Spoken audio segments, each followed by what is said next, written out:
What's up, guys? So I'm actually on my lunch break right now, and I was thinking of a quick little project that I could do to the S2000.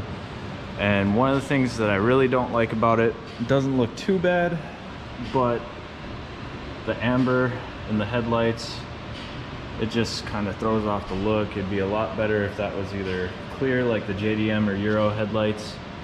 They actually sell clear lenses that you can buy for about $100 online, but then you have to open up the headlights, put them in.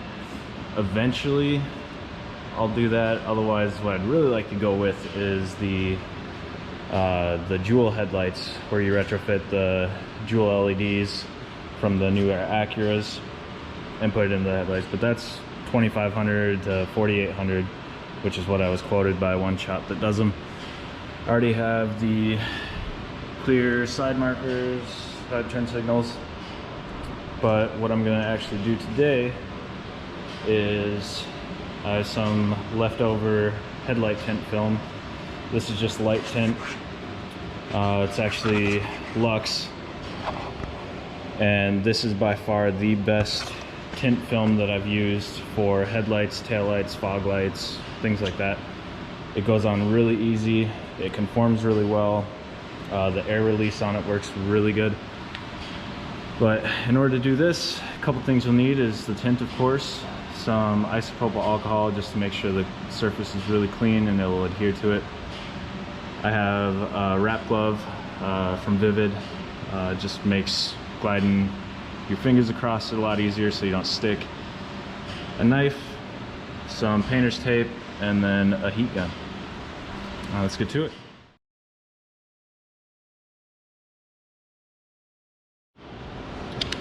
Okay, so basically what I'm doing is I'm only tinting where there's orange. So I have the masking tape around it, and really the purpose of this is just so the tint doesn't stick to the paint, which makes it a little more difficult pulling it up.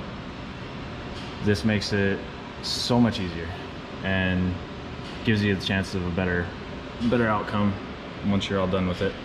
But the headlight's cleaned, tape is on. Now it's time to apply the film.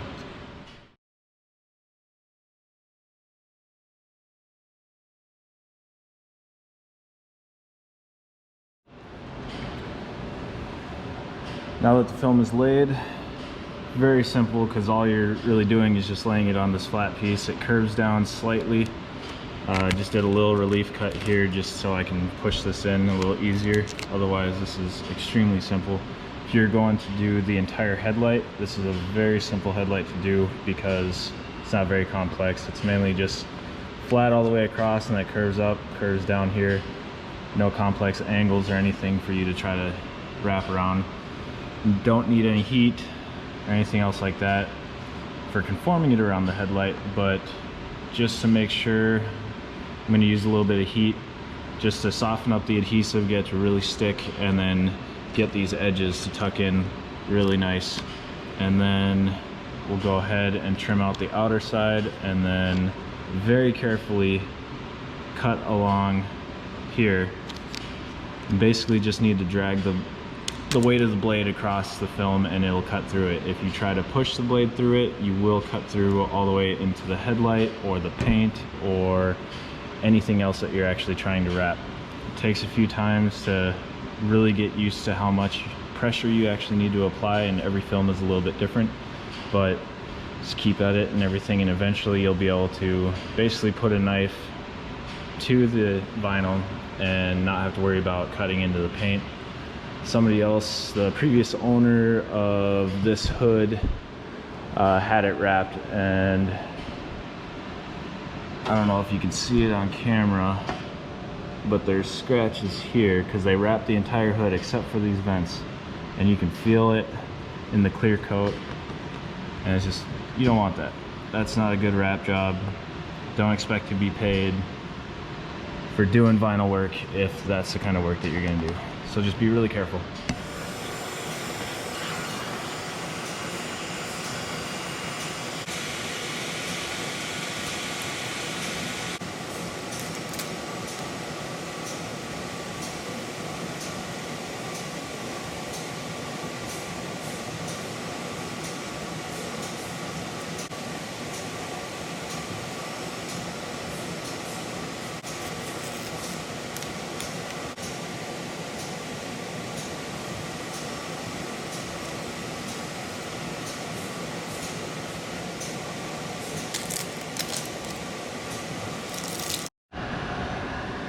Then once you get the edges cut out, just hit it with some heat again. They'll kind of shrink up a little bit. It'll soften up the material. And once that's worn,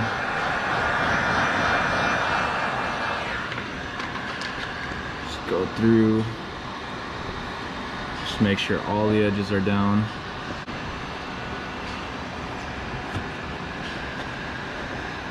To make sure that they don't pop back up, so your wrap doesn't fail. And pretty much applying this is pretty much exactly the same as doing an actual vehicle wrap, or wrapping interior pieces or whatever else you feel like. Once it's on there, just heat up the surface, you post heat it.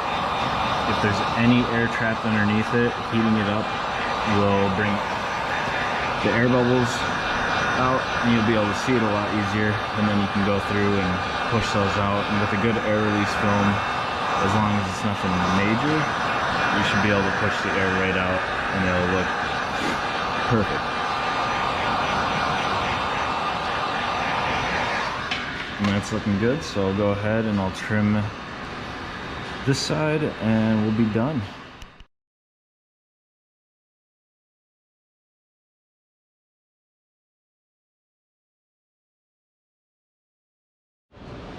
And there it is. Still need to clean up. There's some haziness from the adhesive on the vinyl, but that should clean right off. But yep, blends it in with the rest of the car quite a bit more. The lights will still be visible. And again, this is just a light smoke. There's a medium smoke and a dark smoke. I've used all three. I prefer the medium smoke. Dark smoke looks really good, but chances are you're asking for attention from the police, and you don't want that for something as simple as just having dark lights. Don't really recommend doing a full headlight unless you have upgraded headlights or really good factory headlights. And here I have the Osram CBB HID bulbs for the low beams, and then I have the SV2's LED headlight bulbs for my high beams, and they're both amazing, so I wouldn't be too worried about it. But for now, we're just doing the side markers. Here's how it looks after. And there's how it looked before. It's just the orange just doesn't go with the rest of the car. And with it being a little bit darker, blends it in a little bit.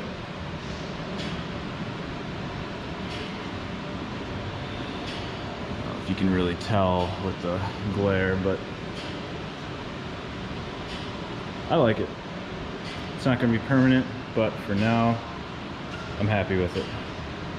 Just to show you guys the light output difference between the two, here's with no tint,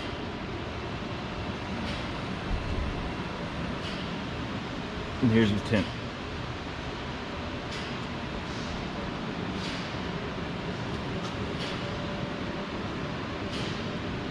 And really, even in person, you can't really tell a difference between the two with the lights on. It's a little bit darker on the tinted side, but nothing noticeable. The real difference is when you have your car out in the light and you don't have to stare at that super bright amber. Yeah, go ahead, get the other side done, and then this will be a wrap. All right, and a quick update for you guys on the S2000. A couple little things that I've done since the last video. I made a decal for the back to represent the new YouTube channel. Looks like it says fresh, but FRS 2K. And then that's the red chrome, and then like a holographic chrome. That's the same as actually what's on the windshield. Kind of changes colors depending on how you're looking at it. And then my stereo went out on me, so I just got this little Kenwood deck. Kind of limited on options, but this one's nice. Fits in there nice. Trim bezel works good. This still closes. On a lot of aftermarket head units with the S2000, especially if they have a detachable faceplate, which this one does, a lot of times you can't close this. So that's new. My alarm is going off. And then I got some FTR splitter rods. As soon as I would hit about 70, this thing was flopping in the wind. It was terrible. And I didn't want to cheap out on splitter rods, and we've actually purchased these before for Carissa's FRS, and that's what's on it right now. These are definitely by far the beefiest splitter rods that I've found, unless you know of a race company that actually makes them for legitimate race cars. But they are pretty beefy. They come in silver and they come in different lengths. You can get them in custom lengths. They are quite a bit more expensive than just your eBay, Amazon splitter rods, but these are not going to be breaking anytime soon. And all I did is I just drilled it into the bumper, and then down here drill it through, and then I have a bolt going through the bottom to hold it in place, and they're pretty sturdy. I also painted these ones the violet color. It looks more purple right now, but as soon as you get some light on it, it's more of the violet, kind of like on the wheels. And eventually all these things that I've actually just spray painted, I'll be getting powder coated sometime here soon. As soon as I get the new wheels, I'll be bringing a bunch of stuff in to get powder coated. But it makes a big difference in the way it looks, and now I don't have a little floppy lip in the front.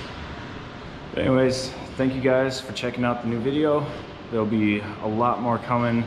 Carissa's wheels, we're about a month and a half into it right now, and it could potentially be another 3 months, 4 months.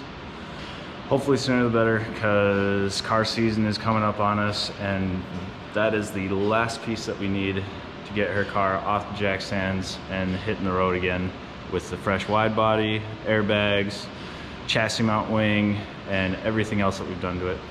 But again, thank you. Make sure to like, comment, subscribe, and we'll catch you in the next one. All right, so one last quick thing. Chris and I are going to be down in the cities for the Grim Speed Winter Beater Meet, or Beat Your Meet, something like that. And we're going to be taking the S2000 because it's obviously still winter. It's actually starting to snow right now. Tomorrow it's supposed to snow again, but 60 degrees down in the Twin Cities on Saturday. And then right after that, we are also going to be going to the Twin Cities Auto Show. Hopefully see something cool. Nothing like the new Koenigsegg, but something cool anyways. But yeah, hope to see you guys there.